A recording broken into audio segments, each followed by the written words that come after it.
Carlos, te bendiga.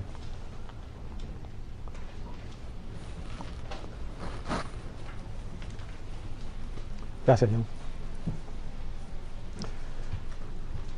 Muy buenos días a todos. Sean bienvenidos a la Iglesia Bíblica de Cypress.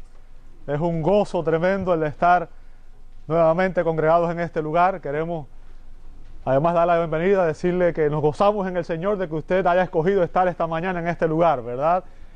Y damos gracias a Dios por su presencia, damos gracias a Dios por la vida de cada uno de ustedes. Queremos saludarles a todos y especialmente queremos reconocer a las personas que nos visitan. Nos gustaría que usted sepa que es nuestro huésped especial. Se me trabó la palabra ahí, ¿verdad? Huésped especial, y que estamos honrados con su presencia. Así que les voy a pedir por favor a todas las personas que nos visitan hoy por primera vez que levanten su mano para que la iglesia los conozca, ¿verdad? Bienvenido, Dios les bendiga. Gracias, gracias, gracias. Bueno, el hermano, hoy llega acá y ha estado trabajando, era en Paraguay, ¿cierto? Uruguay. Yo sabía que era un guay, pero no sabía en cuál de ellos era. Y nos da gusto de que esté acá y que estén con nosotros en esta mañana. Después le voy a pedir que nos comparte un poco de su experiencia por allá y todo lo demás. Pues sean todos bienvenidos los que nos visitan hoy. Es un honor para nosotros tenerles con nosotros acá y sepan que son nuestros huéspedes especiales y estamos honrados con su presencia. Gracias por darnos la oportunidad. Esperamos que sea de bendición para ustedes y deseen hacer de esta iglesia su hogar, ¿verdad? Amados, la razón por la que estoy aquí, los que ya llevan tiempo me conocen, saben que me gusta ir a lo que me toca, y lo que me toca es predicar la Escritura, así que te invito, por favor, acabas tu Biblia en Romanos capítulo 2, y vamos a ver los versos del 17 al 24. Estamos siguiendo una serie basada en la carta del apóstol Pablo a la iglesia de Roma.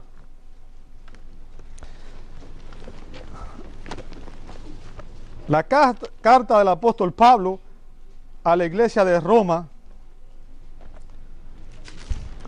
Y hemos titulado esta serie El Evangelio de Dios. El Evangelio de Dios. ¿Por qué? Ninguna otra epístola en la Escritura explica el Evangelio como lo hace Romanos. Romanos es una carta única.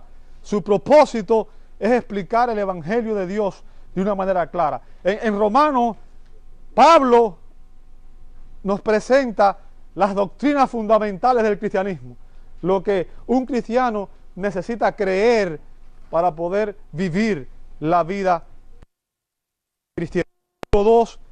Hoy vamos a estar viendo los versos 17 al 24 nada más, la segunda parte del verso 17 en adelante, ¿verdad? Y en esta sección específica la he titulado Examinaos a vosotros mismos. Examinaos a vosotros mismos. O sea, es un autoexamen que debemos hacernos cada uno de nosotros, ¿verdad? Romanos capítulo 2, versos 17 al 24. ¿Listos? Si tienen su Biblia abierta en Romanos 2, 17 al 24, yo le voy a pedir por favor que usted se ponga de pie en reverencia al Dios de la palabra y vamos a leer la Escritura antes de comenzar el mensaje.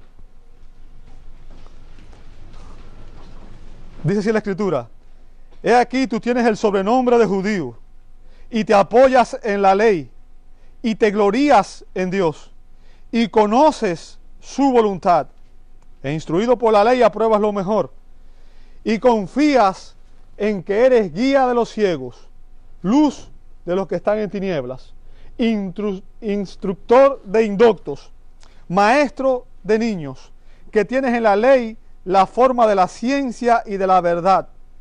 Tú, pues, que enseñas a otro, ¿no te enseñas a ti mismo? Tú, que predicas que no se ha de hurtar, ¿hurtas? Tú, que dices que no se ha de adulterar, ¿adulteras? Tú, que abominas a los ídolos, ¿cometes sacrilegio? Tú, que te jactas de la ley, con infracción de la ley, deshonras a Dios, porque como está escrito, el nombre de Dios es blasfemado entre los gentiles por causa de vosotros. Les invito a orar. Amado Dios, te damos gracias. Gracias por tus bondades, tus misericordias. Gracias porque es tu fidelidad, por la razón por la que estamos aquí en esta mañana. Gracias por tu provisión diaria. Y gracias, Señor, por esta bendita palabra que tú nos has revelado, para que a través de ella nosotros podamos conocerte y podamos vivir de una manera que honre tu nombre.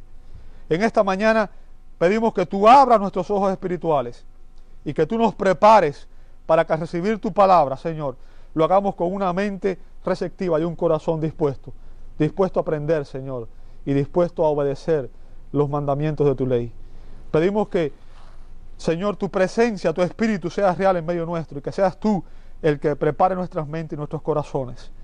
Lo pedimos en el nombre de aquel que tiene todos los méritos, nuestro gran Dios y Salvador Jesucristo, a quien damos gloria. Amén, amén y amén. Pueden tomar sus asientos. Muchas gracias.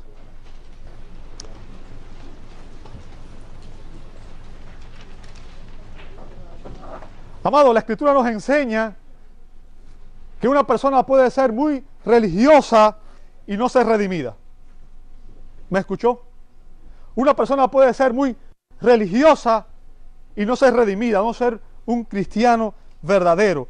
El apóstol Pablo en una ocasión estaba visitando Atenas y él vio en aquel lugar, dice Hechos capítulo 17 versos 22 al 23, dice: Pablo, puesto en pie en medio del Areópago, vio varones atenienses, en todo observo que sois muy, ¿qué cosa?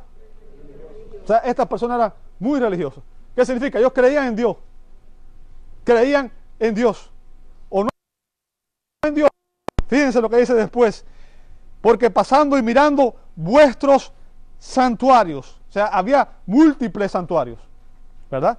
Allí también un altar en el cual estaba esta inscripción: al Dios no conocido. O sea, esta gente adoraban todos los dioses, pero para estar seguro que no le quedaba ninguno por fuera, hizo un altar al Dios desconocido. ¿Se imagina? Y entonces Pablo dice: al que vosotros adoráis, pues sin conocerle, es a quien yo los anuncio. O sea, Pablo usó esa oportunidad para exponer el evangelio a esta persona. Y el punto aquí, amado hermano, y las visitas que están en esta mañana con nosotros, es que un creyente sin Cristo es solo una religión sin redención. Un creyente sin Cristo es solo una religión sin redención. ¿Qué significa?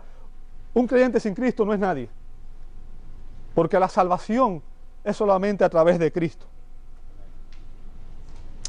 Y Pablo en Romanos 2, 17 al 29 confronta tres errores que nos proporcionan una falsa sensación de seguridad espiritual. Tres errores que hacen que la gente piensa que tiene una relación con Dios y que está bien con Dios. Ahora, ¿cuáles son esos errores? Los tres errores que proporcionan una falsa sensación de seguridad espiritual a los judíos fueron su ciudadanía, y ese lo vimos, el mensaje que dimos la semana antepasada, ¿verdad? Y hoy vamos a ver su conocimiento, que va de los versos 17 al 24. Y les quiero recordar, por amor a las personas que no estaban aquí antes de hoy, es que el enfoque del apóstol Pablo en Romanos capítulo 1, 2 y 3, Pablo habla de dos cosas que a la iglesia de hoy no le gusta predicar, que son la ira de Dios y el juicio de Dios. ¿Ok? Dos temas importantes para la iglesia. ¿Por qué? Porque la iglesia está predicando el evangelio. ¿Qué es el evangelio? Las buenas nuevas de salvación. Pero ¿salvación de qué? ¿De qué nos salva Dios? De su ira. Yo quiero que usted entienda, la Biblia dice en el Salmo 7:11 que todos los impíos están constantemente bajo la ira de Dios. Todos los días. Los pecadores están bajo la ira de Dios, bajo el juicio de Dios. Y ese es el tema dominante en este capítulo. Y el apóstol se enfoca ahora en el problema más grave que tenían los religiosos judíos. Y es precisamente esa palabra, la palabra religión, ¿verdad? El término religión.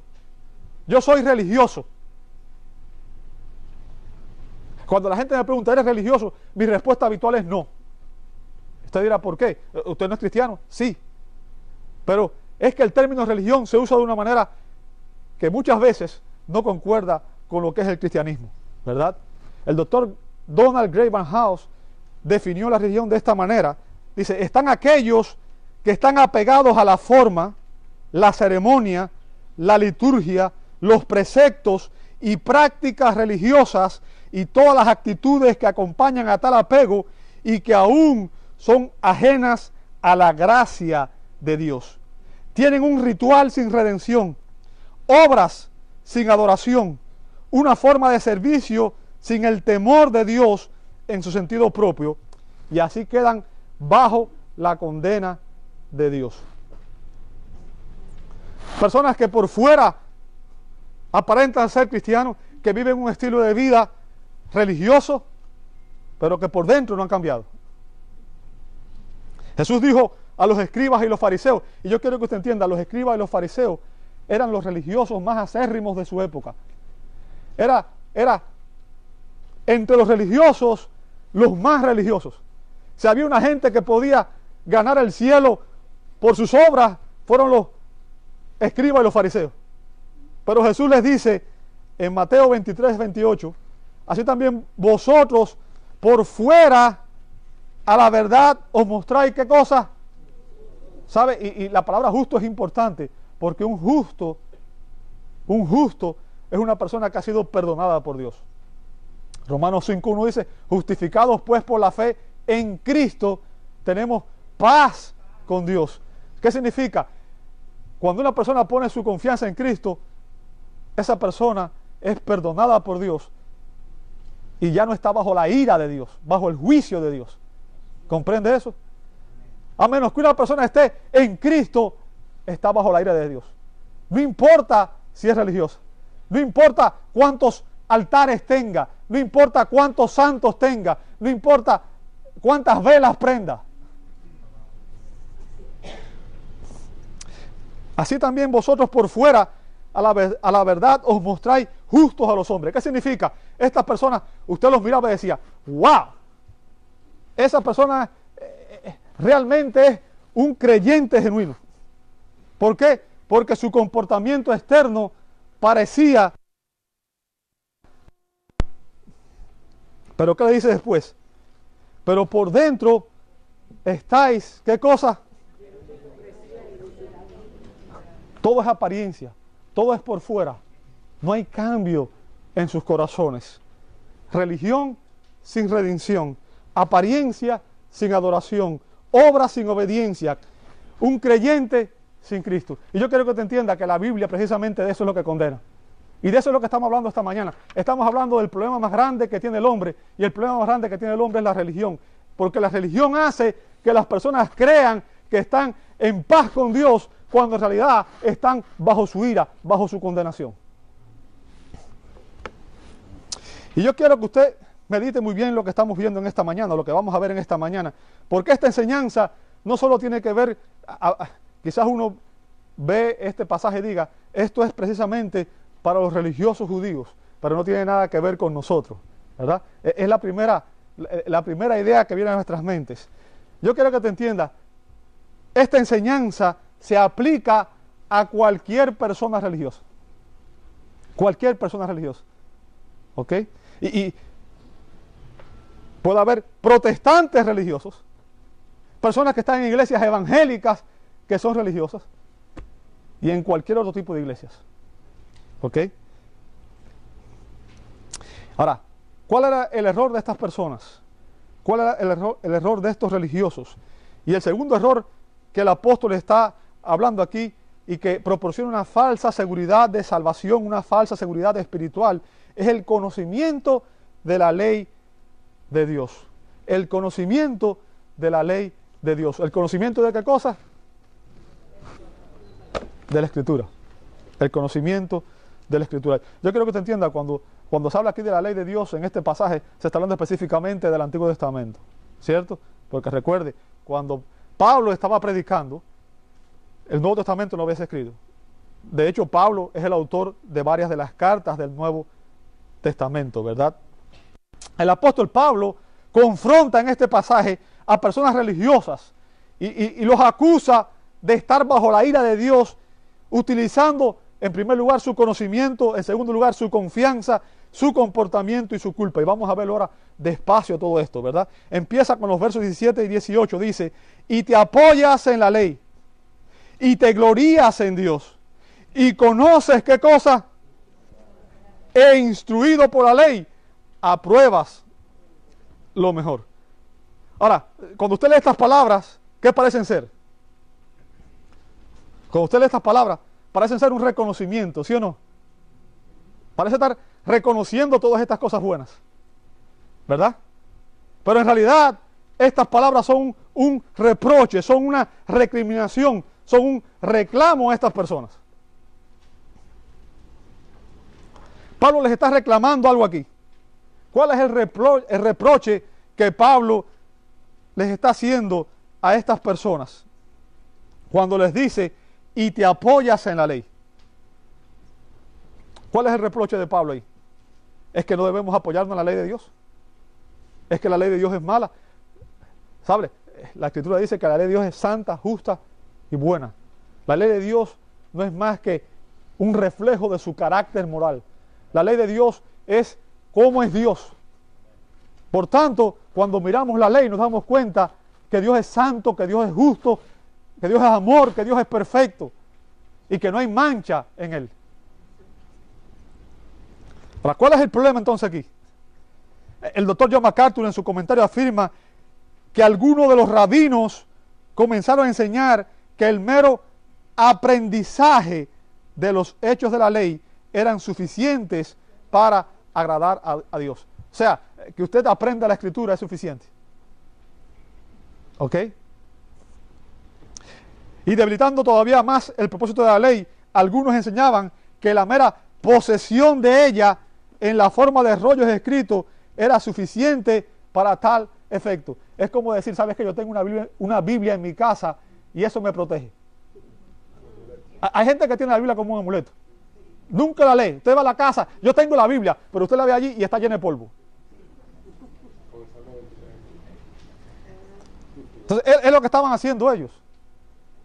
¿Ok? La mera saber la Biblia ya es suficiente. Tener la Biblia ya es suficiente.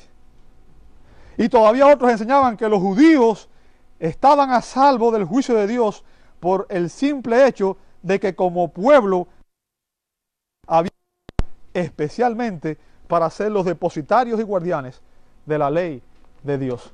O sea, eso es lo que los judíos creían. ¿Se da cuenta? Eso es suficiente. Yo tengo esto, eso es suficiente. Eso significa que no hay nada en mí que tenga que ser diferente. ¿Ok? ¿Sabe? El mismo apóstol Pablo dejó muy claro aquí a los religiosos judíos en Romanos 2:13. Él les dice, si usted ve ahí, porque no son los oidores de la ley. Y eso les recuerda otro pasaje, ¿verdad? ¿Qué pasaje les recuerda eso? Ajá.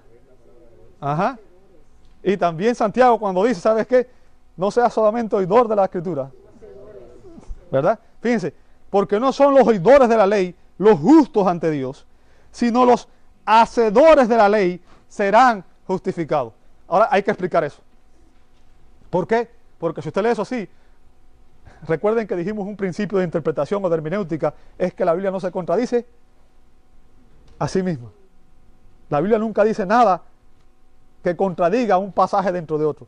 ¿Por qué? Porque la Biblia es inerrante, es perfecta. ¿Por qué? Porque fue Dios quien la inspiró. Como dice 2 de Pedro 1:21, ningún autor de la Escritura escribió por voluntad propia, sino que Dios inspiró por el Espíritu Santo a estos hombres para que dijeran todo lo que Dios quería que ellos dijeran. ¿Ok? Es por eso que la Biblia es perfecta en cada palabra. No tiene errores en los manuscritos originales. Entonces, cuando decimos que los hacedores de la ley serán justificados, ¿qué significa eso? ¿Es que acaso puede una persona cumplir la ley de Dios? ¿Puede un pecador caído cumplir la ley de Dios?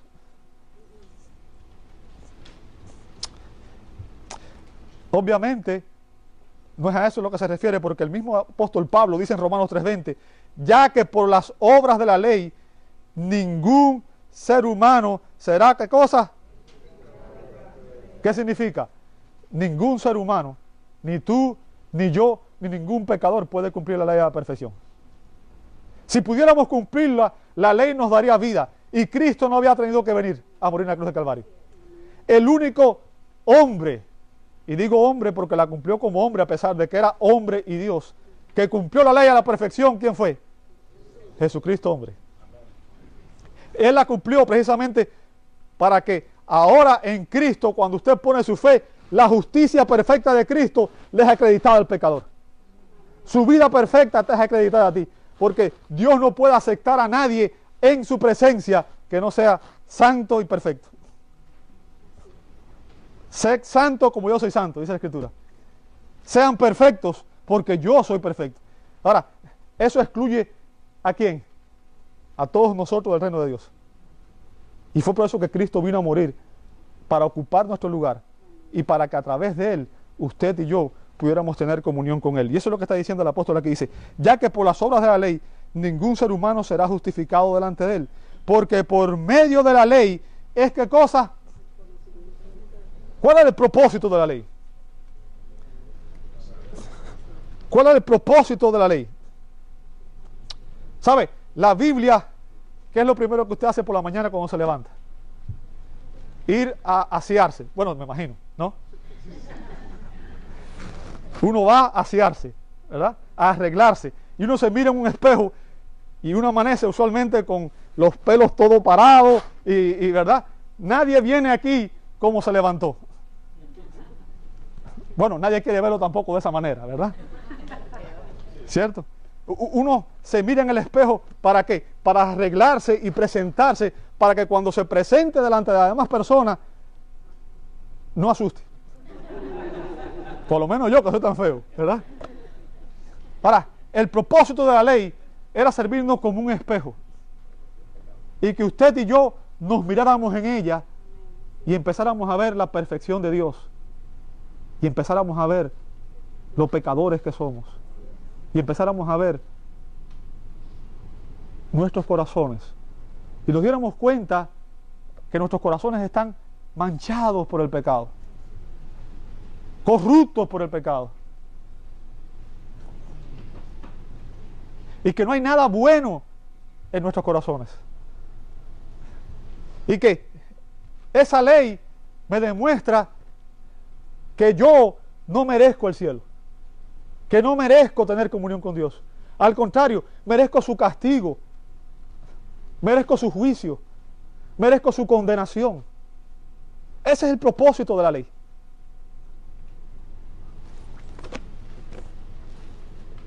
Que al examinar nuestras vidas a la luz del perfecto estándar divino, comprendamos nuestra necesidad desesperada de la gracia y la misericordia de Dios. Y como dice Pablo en Gálatas 3:24, de manera que la ley ha sido, ¿qué cosa?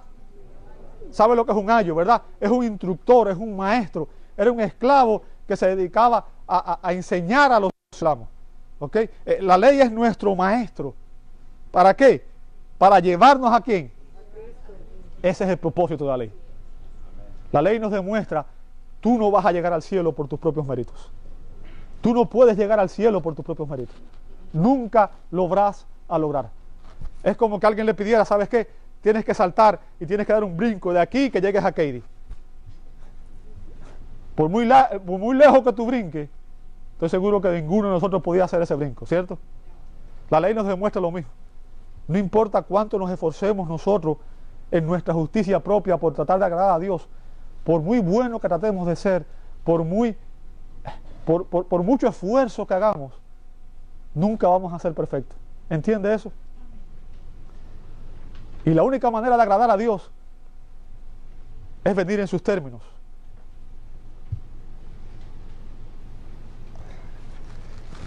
La ley es el maestro para llevarnos a Cristo.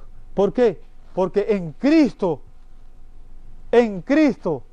Dios manifestó su ira, pero en Cristo Dios manifestó su gracia, su amor y su misericordia como en ningún otro lugar. En la cruz del Calvario se vio la ira de Dios sobre el pecado. Porque Dios estuvo dispuesto a sacrificar a su amado Hijo, aquel en quien Él tenía complacencia para juzgar el pecado.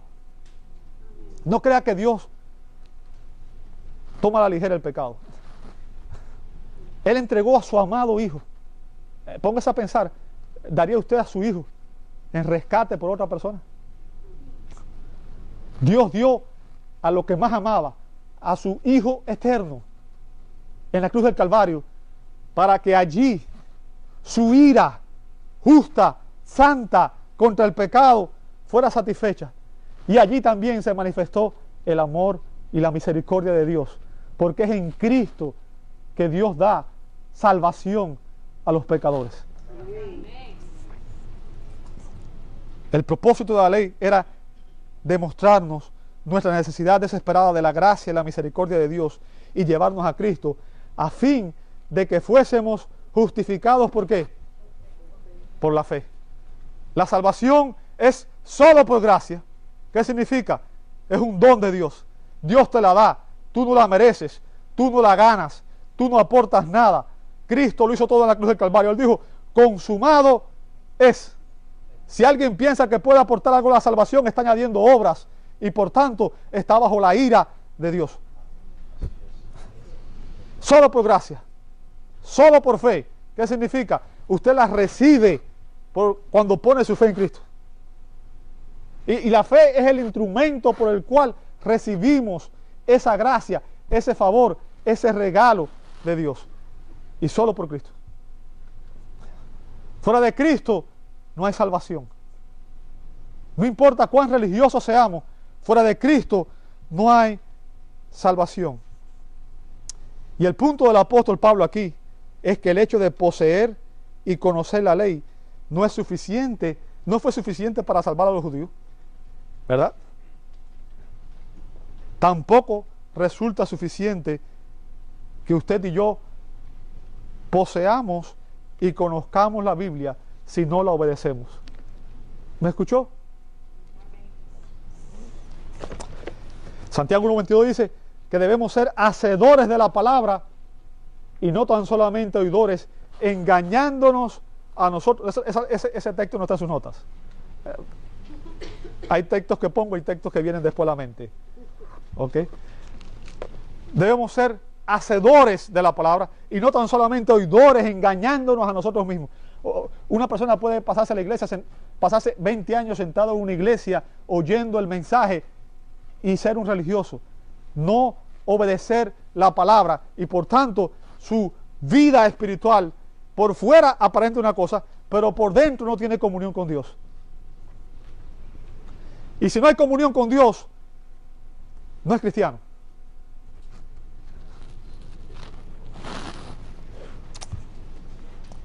De nada vale, o mejor, mientras más aprendamos de la Escritura y menos lo obedezcamos, peor es para nosotros.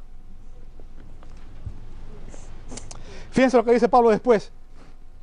Y te glorías en Dios. ¿Lo ve ahí? Te glorías en Dios. El término de cajomai significa jactarse, hacer alarde, enorgullecerse, vanagloriarse. O sea, es cuando yo digo, yo soy cristiano y yo me vanaglorio en eso, estoy contento de eso, me enorgullezco de serlo, ¿verdad? El punto aquí es que los judíos se gloriaban, los religiosos judíos se gloriaban en los lazos de pactos que ellos tenían con Dios y confesaban tener fe sin poseer fe. ¿Me estás escuchando? O sea, ellos profesaban una fe que realmente no poseían. El teólogo Juan Calvino afirma, ellos, citando sus palabras, ellos se gloriaban en Dios, no como el Señor lo ordena por el profeta Jeremías en Jeremías 9:24, es decir, humillándose y abatiéndose y buscando su gloria solamente, sino que sin conocimiento de su bondad, por una vana presunción, llamaban a su Dios a aquel que no ocupaba lugar alguno en sus corazones, gloriándose sin embargo de ser su pueblo. ¿No era esta una manera santa de gloriarse honradamente? No era esta una manera santa de gloriarse honradamente, sino una vanidad pasajera y de palabra. ¿Qué me recuerda eso? Nos recuerda el reclamo de las palabras del profeta Isaías en Isaías 29:13, cuando cuando Dios le dijo al pueblo de Israel a través del profeta Isaías, dice pues el Señor, porque este pueblo, ¿lo ve ahí? Se acerca a mí ¿con qué? Y con sus labios, pero su está, y su temor de mí no es más que un mandamiento de hombres que le han sido enseñados. Su corazón está lejos de mí. Y es que el cristianismo tiene que ver con una sola cosa. ¿Sabes cuál es? Tu corazón y mi corazón. Y Dios dijo, primer mandamiento, ¿cuál es? Ámame. ¿Con qué? Con toda tu mente, con toda tu alma y con todas tus fuerzas. Ámame con todo tu corazón. El cristianismo es lo que Dios más desea de ti, es tu corazón y mi corazón. A menos que tu corazón le hayas entregado tu vida a Dios, le hayas entregado tu corazón a Dios, no estás viviendo de la manera que Dios quiere que tú vivas.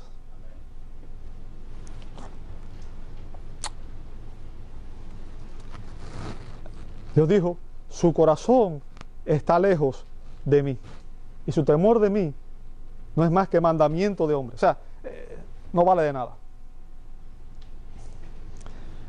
Yo quiero hacer una pregunta en esta mañana. ¿Cuántos de ustedes conocen a Donald Trump? Levanten su mano. Bueno, ese es el punto que quiero hacerle precisamente. ¿Ok? Hay personas que dicen, yo conozco a Donald Trump. Bueno, nosotros sabemos de Donald Trump porque lo hemos visto en la noticia. Y sabemos que es el presidente de Estados Unidos. Y sabemos que tiene una compañía de bienes raíces. Sabemos que es millonario. Sabemos que ha tenido no sé cuántos divorcios. Sabemos que no ha sido una persona muy querida por muchos. ¿Ok? Pero en realidad no conocemos a Donald Trump porque yo nunca he estado con él. Nunca me he sentado con él. Y a menos que uno tenga una relación con una persona, no la conoce.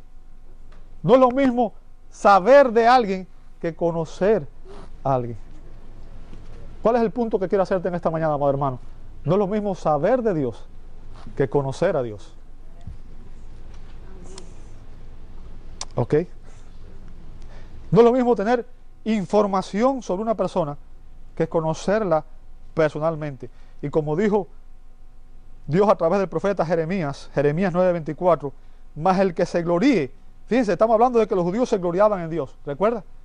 Y dice el profeta, Dios a través del profeta Jeremías, Dios le dijo al pueblo de Israel, más el que se gloríe, gloríese de esto, que me entiende y que ¿qué? Wow. Wow. No te gloríes en algo que no conoces. No digas yo conozco a alguien si no tienes una relación personal con esa persona.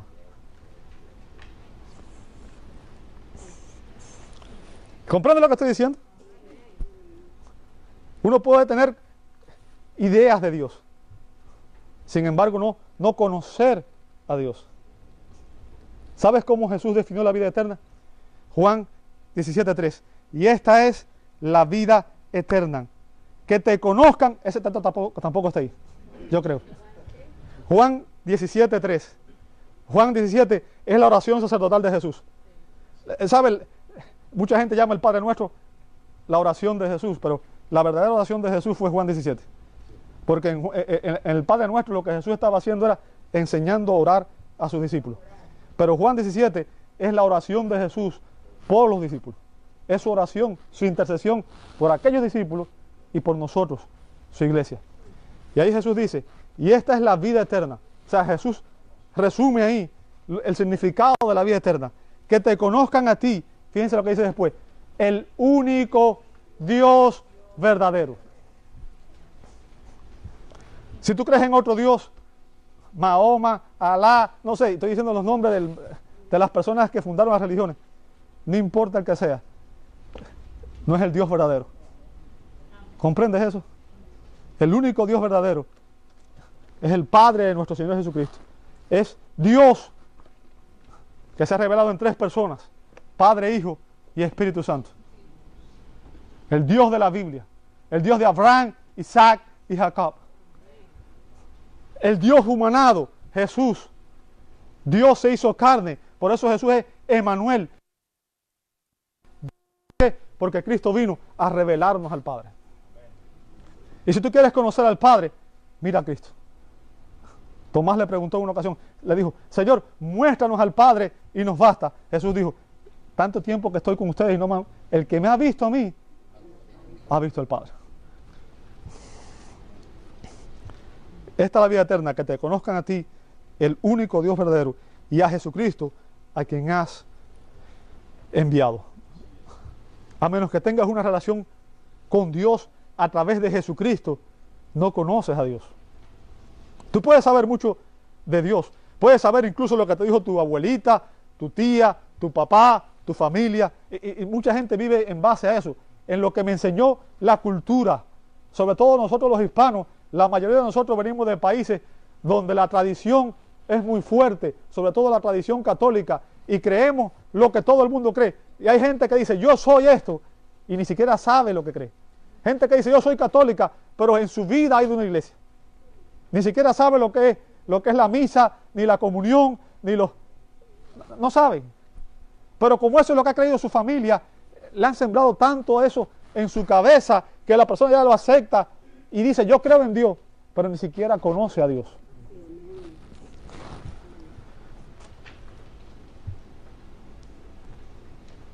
¿Sabe? El punto aquí es que cuando los religiosos judíos se vanagloriaban en Dios, se estaban jactando de los privilegios y las bendiciones que ellos creían recibir por sus méritos y no por la gracia y la misericordia de Dios.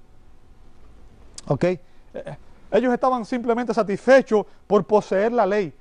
Hay personas que piensan que porque tienen la escritura ya es suficiente, que porque vienen a la iglesia ya es suficiente, que porque cumplen con un rito es suficiente.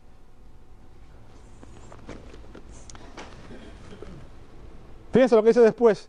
Y conoces su voluntad. Lo veí en el verso 18. Yo no he salido del verso 18, estoy en el verso 18. ¿Verdad? Y conoces su voluntad. ¿Sí o no? ¡Wow! Oiga, decir conoces la voluntad de Dios es algo importante. ¿Sabe que ese es el tema que más debate hay en la iglesia hoy? ¿Cómo conocer la voluntad de Dios? Y la gente está tratando de averiguar cómo conocer la voluntad de Dios. ¿Tú quieres conocer la voluntad de Dios? ¿Quieres conocer la mente de Dios? Lee la Biblia. No hay más secreto que ese.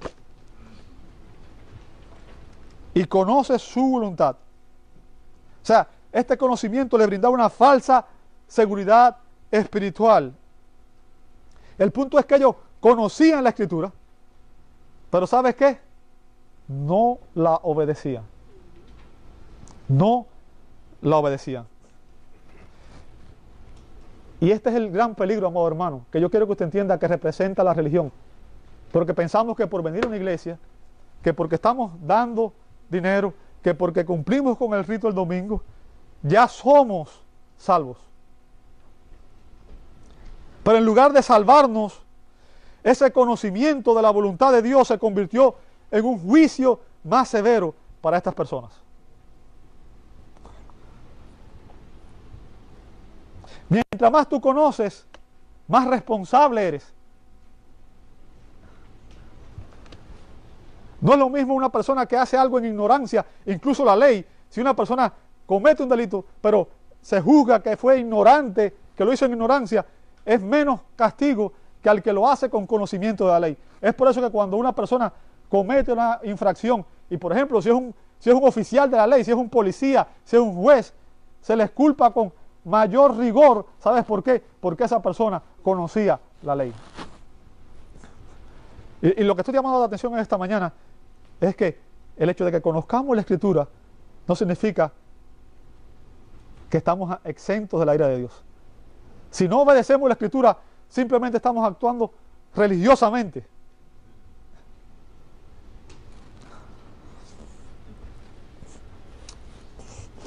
Dice el verso 18 a continuación, dice, conoce su voluntad e instruido por la ley, apruebas lo mejor.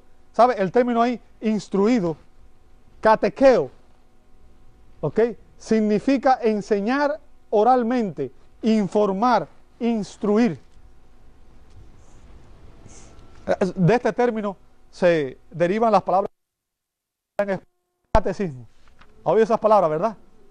Y yo estoy seguro que en el mundo evangélico mucha gente cuando oye la palabra catecismo se asusta, porque enseguida lo que piensa es el catecismo católico. Pero la palabra catequizar significa enseñar oralmente a una persona. Y existen como el de Westminster, el de Bélgica, un montón de catecismos que son magníficos para enseñar. ¿Por qué? ¿Sabe? Todo el mundo necesita aprender. ¿Bien? Todos necesitamos aprender. Todos. Y déjeme decirte, el gran error de la iglesia evangélica fue que hemos fallado en ese aspecto, en enseñar a las personas. Yo quiero que tú entiendas la gran misión de Ignacio Loyola, y quizás ustedes nunca han oído hablar de esa persona, pero Ignacio Loyola fue el que fundó la orden de los jesuitas.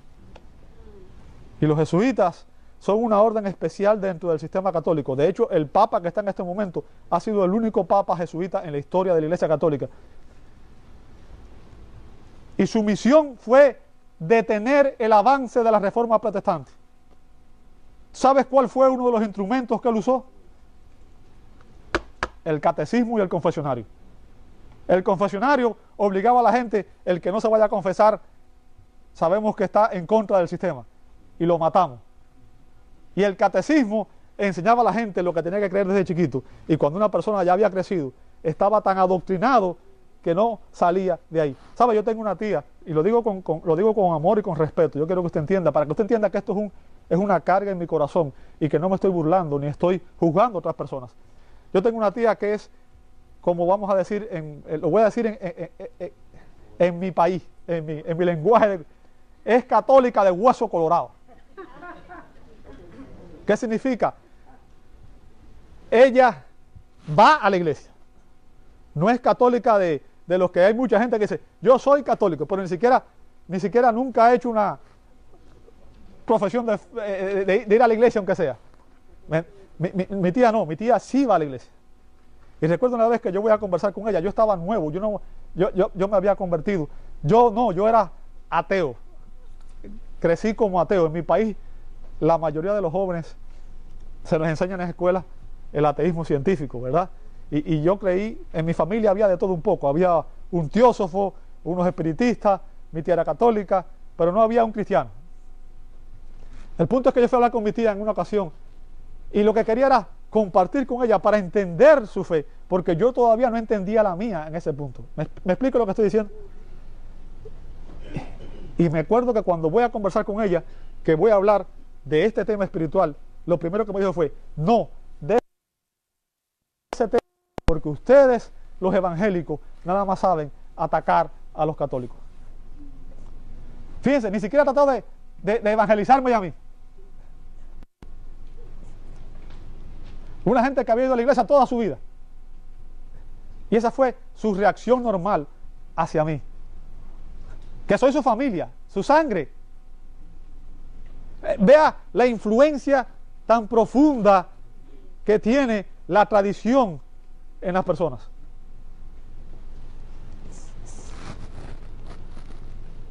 E instruido por la ley aprueba lo mejor. O sea, enseñado, catequizado, ¿ok? Yo quiero que usted entienda, y esto es el error de la iglesia evangélica. La iglesia evangélica ha perdido el poder de los púlpitos. Ya no hay grandes maestros en los púlpitos. ¿Sabe? Los pastores cuando usted lee los libros de los pastores de hace dos generaciones atrás, 2 siglos atrás, los pastores eran teólogos.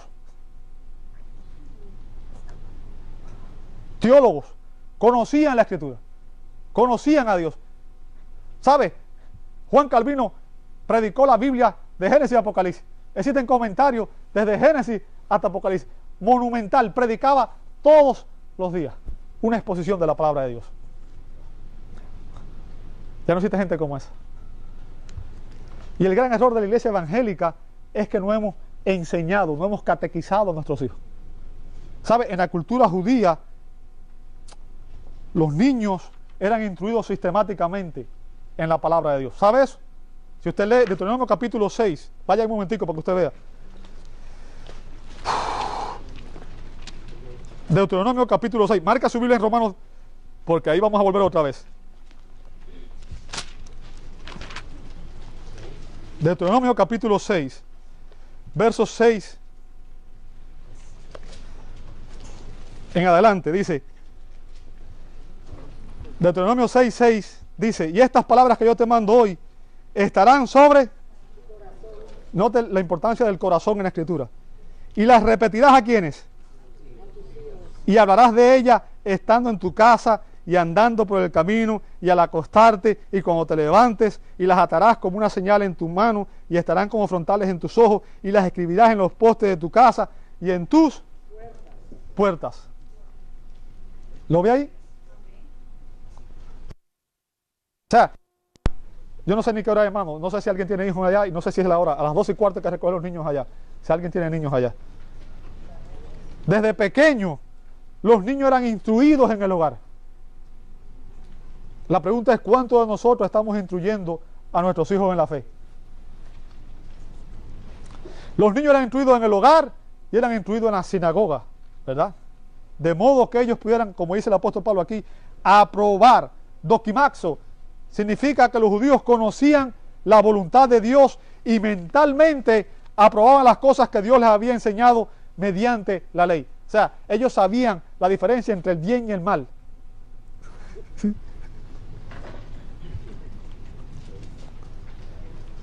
Los judíos podían discernir entre lo que Dios aprobaba y lo que no. Ahora, yo espero que usted, si está aquí en la iglesia, usted pueda entender la diferencia entre lo que es pecado y lo que no. Porque la Biblia nos enseña eso, ¿cierto? ¿Sabe? Aquí nuevamente utilizo al doctor MacArthur. En su comentario, el doctor MacArthur afirma: es irónico que los judíos antiguos consideraban que la sabiduría consistía en actuar de acuerdo al conocimiento propio de cada persona, mientras que los griegos antiguos simplemente igualaban la sabiduría con el conocimiento. Sin embargo, en el tiempo del Nuevo Testamento, muchos judíos, especialmente los líderes religiosos, habían aceptado en la práctica esa perspectiva griega de la sabiduría. Bien sea que la hayan hecho intencionalmente o no, la consecuencia fue que empezaron a contentarse con el mero hecho de conocer la ley de Dios y perdieron el deseo o la motivación para obedecerla. Su problema era que sabían mucho, pero ¿qué cosa? ¿Cuál es el punto? ¿Sabe lo que significa sabiduría para los hebreos? ¿Sabe lo que era? Una persona sabia, ¿sabe quién era?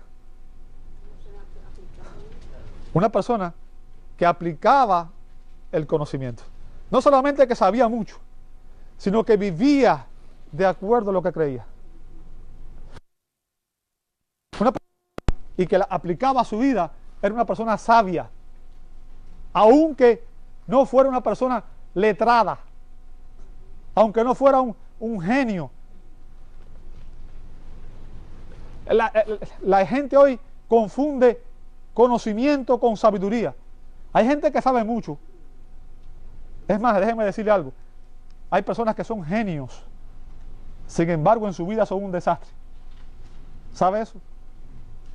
Ahora, en la Biblia sabiduría no se refiere a la cantidad de conocimiento, sino se refiere a la calidad de ese conocimiento, a la manera en que tú aplicas ese conocimiento en tu vida diaria. Y sabe, a los judíos su conocimiento les proporcionaba su confianza. ¡Wow! ¿Qué hora es? Apenas voy a mitad. Son las 10, no, tenemos 15 minutos. Bueno. Fue mi señora la que me corrigió por ahí, ¿verdad? Para que yo no oigo. De este lado acá no se oye bien de allá. Nada más de aquí para allá. Verso 19. Fíjense, su confianza dice, y confías, fíjense lo que ellos creían, que eres ¿qué cosa? Luz de los que están en tinieblas, instructor de los indoctos, maestro de niños, que tienes en la ley la forma de la ciencia y de la verdad. O sea, ellos estaban confiados y se vanagloriaban de que podían enseñarle a otros. ¿Se da cuenta? Que podían enseñarle a otro todo ese caudal de conocimiento que ellos poseían. Se sabían la Biblia de Génesis hasta Malaquías. Se sabían todo el Antiguo Testamento. Podían recitarlo de memoria. ¿Sabe qué? Los judíos recitaban la Biblia de memoria y la aprendían con música también. Y el punto aquí, amado hermano, es que los líderes judíos confiaban en su justicia propia y se veían a sí mismos, fíjense como dice ahí, guías e instructores. ¿De quiénes? De aquellos judíos que no habían tenido la oportunidad de estudiar, porque recuerden que dentro de la cultura judía había gente igual que hoy. Unos tienen muchas más oportunidades que otros, ¿verdad? Algunos tienen la oportunidad de estudiar, otros no, ¿cierto?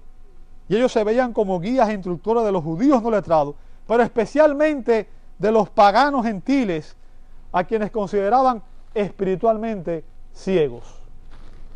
¿Ok? Y sin embargo, fíjense, y esto es lo que llama la atención, y este es el error de la religiosidad. Las palabras de Jesús, las palabras más fuertes de Jesús, fueron precisamente contra los fariseos.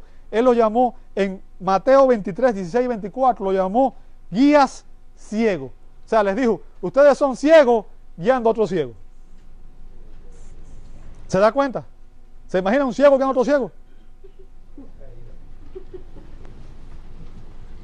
Y los acusó en Mateo 23, 15, le dijo, ay de vosotros, escribas y fariseos, hipócritas, porque recorréis mar y tierra para hacer un prosélito. Y un prosélito era una persona gentil que se convertía al judaísmo. ¿Ok? Recorren mar y tierra para hacer un prosélito, y una vez hecho, lo hacéis, ¿qué cosa? Fíjense lo que le dice después. 2 veces más hijos del infierno que ustedes. Ahora, ¿te imaginas que le digan eso a una persona que se gloriaba de que conocía a Dios y que tenía comunión con Dios? Jesús le dice, ustedes son tan hipócritas que convierten a eso en 2 veces más hijos del infierno que ustedes mismos. ¿Cuál es el punto? El punto es que en lugar de enseñarle a los gentiles la ley de Dios, en lugar de enseñarle a los gentiles la escritura, sola escritura, no otra cosa que no sea la escritura, los líderes religiosos judíos instruían a los prosélitos en el sistema de las tradiciones rabínicas, o sea, las tradiciones que eran la interpretación que ellos hacían de la ley. Hay una diferencia entre lo que tú interpretas de la escritura y lo que dice la escritura. Y lo que vale no es lo que tú interpretas, lo que vale es lo que dice la escritura. La interpretación de la escritura es la escritura, dice el doctor John MacArthur. ¿Qué significa? El texto dice una cosa y tú no puedes darle la interpretación que tú quieras. Tienes que entender lo que el texto dice, porque lo que el texto dice, eso es lo que significa. ¿Ok? Su confianza se reflejaba en su comportamiento. Fíjense, versos 21 y 22. Ya casi estoy acabando, hermano. Dice, tú que enseñas a otro, fíjense la pregunta que le hace, ¿no te enseñas a ti mismo? Tú que predicas que no se ha de hurtar, ¿qué cosa? Tú que dices que no se ha de adulterar, que abominas a los ídolos, cometes sacrilegio. Ahora, ¿cuál es el punto del apóstol aquí? El punto es que su comportamiento no se correspondía con sus enseñanzas. ¿Se da cuenta? Los líderes judíos conocían la ley de Dios y predicaban contra el pecado porque sabían lo que era pecado, sabían lo que Dios detestaba, conocían la voluntad de Dios, pero ellos practicaban aquellas cosas que condenaban en otros. Y yo no sé si se recuerdan, pero les dije hace un tiempo atrás que la tendencia del corazón humano es a condenar más el pecado en otros que en mí mismo. Y a veces veo a una persona y estoy juzgándola y mira a esa persona qué pecador es, pero lo que estoy de alguna manera es proyectando mi propio pecado en esa persona. Pero a mí mismo me veo como mejor que esa persona, más santo que esa persona, aun cuando yo soy peor que esa persona. Por eso fue que Jesús dijo, ¿sabes qué? Antes de sacar la paja que está en el ojo de tu amigo, de tu hermano, saca la viga que está en el tuyo. Y es por eso que el día de hoy, el tema de este es, dijimos, examinaos a vosotros mismos. sea, no piense, este mensaje está bueno para mi hermano o para mi hermana. Yo quiero que te entienda, yo no estoy pensando en usted cuando yo predico este mensaje. Yo estoy pensando en mí mismo.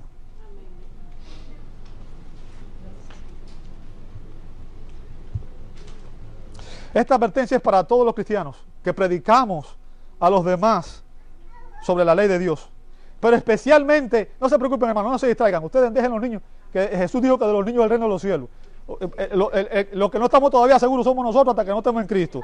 Así que atiéndame a mí y olvídese de los niños. ¿Ok? El punto del apóstol aquí es que si predicamos, pero no practicamos la palabra de Dios, usted y yo recibiremos mayor condenación. Y eso no lo inventé yo. Santiago capítulo 3 verso 1 dice: hermanos míos, no os hagáis maestros muchos de vosotros, sabiendo que recibiremos ¿qué cosa?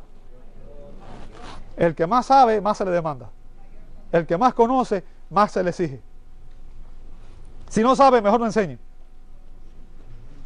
Y si va a enseñar, asegúrese de que practica lo que está enseñando. Su comportamiento los hacía culpables delante de Dios. Ya voy a terminar con esto. Versos 23 y 24. Dice: tú que te jactas de la ley, con infracción de la ley, ¿qué cosa? Deshonras a Dios.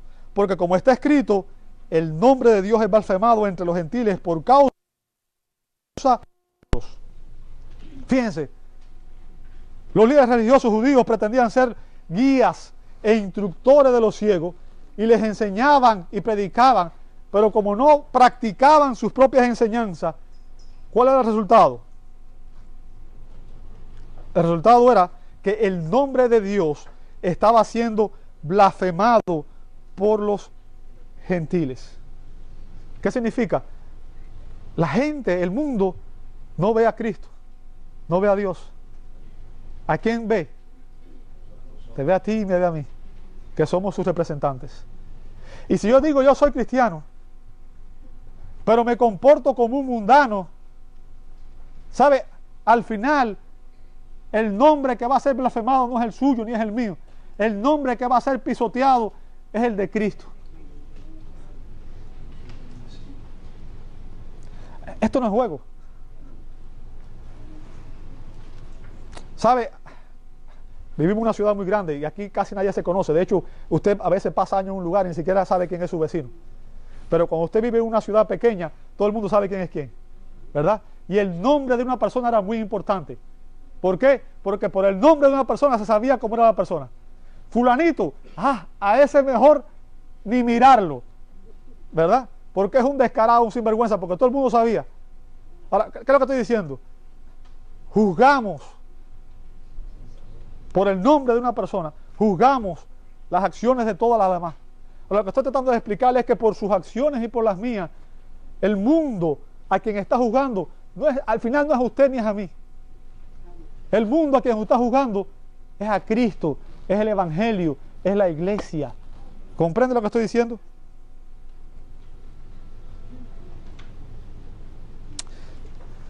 ¿Sabe? No podemos culpar al mundo cuando juzga a la iglesia por la manera de comportarnos nuestra, por su estilo de vida y por el mío. Nuestro testimonio es muy importante, amado hermano. ¿Ok? Y lo que quiero es hacerlo reflexionar en nuestros estilos de vida, en la manera en que nos estamos comportando con las personas que nos rodean, ¿verdad? Yo quiero que usted entienda, cuando usted peca, cuando usted hace algo indebido, no solamente su testimonio se arruina, sino que el nombre de Cristo es blasfemado por el mundo. Y no crea que eso es algo que Dios toma a la ligera, ¿verdad? La Biblia nos dice que aquellos que conocemos la palabra de Dios seremos juzgados por un estándar aún mayor. Quiero terminar este mensaje, pero me gustaría aplicarlo de manera personal. Y me gustaría preguntarte algunas cosas que quisiera que llevaras en tu mente para tu casa, ¿verdad? Cuando tú lees la Biblia, ¿te aplicas a ti mismo la verdad? Esa es la primera pregunta que yo quiero que tú hagas. Cuando tú lees un pasaje, cuando la Escritura dice, ama a tus enemigos, ¿en quién tú piensas? Si mi hermana perdonara a mi cuñado, el punto que quiero que entienda es que la aplicación directa de la Biblia primero tiene que ser a ti y a mí. Yo quiero que, cuando yo estoy predicando esto, yo no estoy predicando a ustedes, me estoy predicando a mí mismo. ¿Ok? Empiezo por mí. ¿Por qué motivo lees la Biblia? ¿Deseas que Dios obre en tu corazón y te cambie de dentro hacia afuera? ¿Deseas que Dios transforme tu vida y que Dios haga de ti una persona diferente? ¿O lees la Biblia solamente para tener más conocimiento y para poder demostrarle a otros y poder discutir con ellos y poder ganarle una conversación? Eso es lo que hacían los fariseos. Les encantaba eso.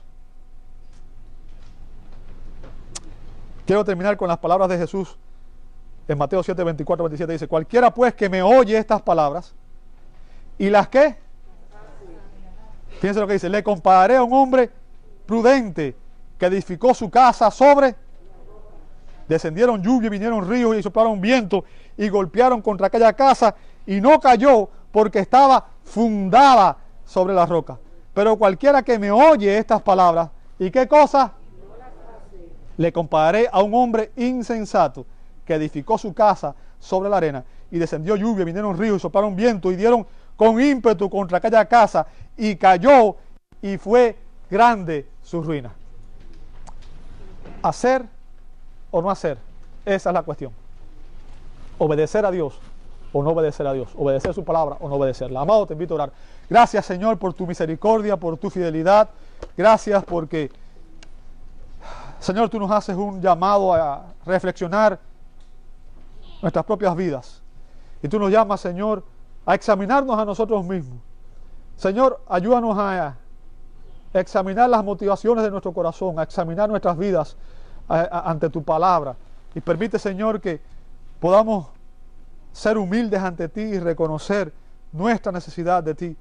Y podamos, Señor, aplicar tu palabra a nuestros corazones, Señor, porque solamente a través de ella podremos recibir, Señor, la sabiduría que tú quieres que tengamos para vivir la manera que tú quieres que vivamos. Gracias por la bendición de poder tener tu palabra. Gracias porque en ella, Señor, tú te has revelado. Y gracias porque a través de ella tú nos instruyes.